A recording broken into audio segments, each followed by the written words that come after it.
thinking about this a little bit, there's really two types of change ultimately, gang, that you are going to want to be implementing in your business. And I mean, the first one is kind of like small incremental changes.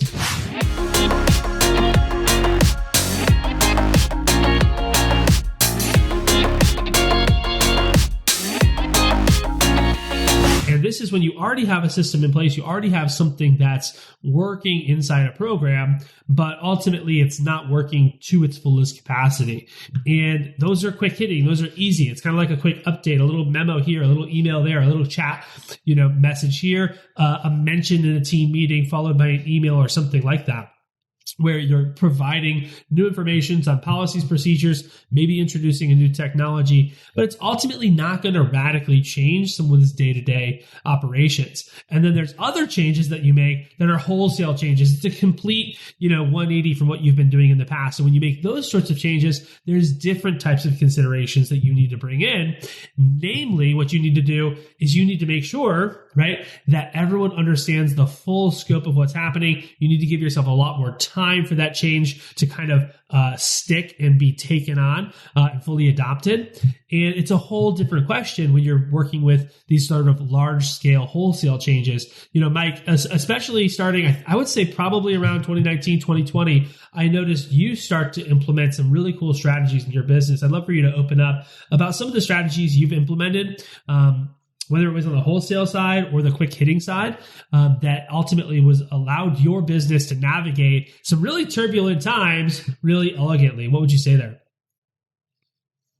There's so many, and I'll just kind of rattle them off in no particular order, but, navigating into a live in-person training seminar and transitioning into a Zoom training seminar, how to navigate through an in-person live demonstration and navigating into a virtual Zoom presentation. So those are two. And then navigating through leading like a conference meeting of like making like big phone jams and booking up appointments together as a community and moving those over into the virtual climate. Now, we were kind of equipped for some of those, but the small little modifications were, how do we communicate these to these individuals, the same expectations and standards that we want for them that we had in live, but also now we're going to do in the virtual climate.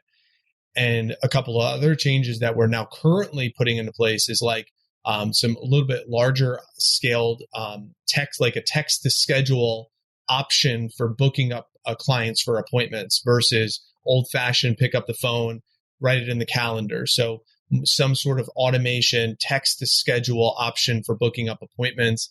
We're also navigating through a different an onboarding process from the interview until their training, and having how to document their progress through their onboarding videos before they get to the seminar. So that way we're able to influence the user outside of the live session. And it's taking them through like an onboarding series before they even get to the live session. This is something that's so powerful. And where this came from is I was talking to a real estate agent building his downline, and he's looking to build his downline. He's like, the challenge with building my downline is it just takes so much time to train them. I said, well, what if there was a video series that they went through before they got to you? The end result of the training is you shadow me. But before they get to you and arrange the time to shadow you, you already have them equipped and prepped with some of the small nuances or large nuances that you want them to be trained on before they observe you do an actual sale. And that was like, wow, okay, we need to put some of that stuff into place to simplify the training process and make the user experience better for the trainer and also for the user, so they could feel more confident coming into their training. So these are just a couple, no particular order, some big changes, small changes that we put into place. Awesome.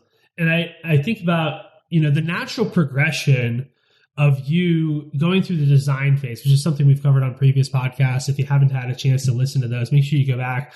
Episodes 7, 10, 11, 12 are really good for that. But if you haven't had a chance to do that.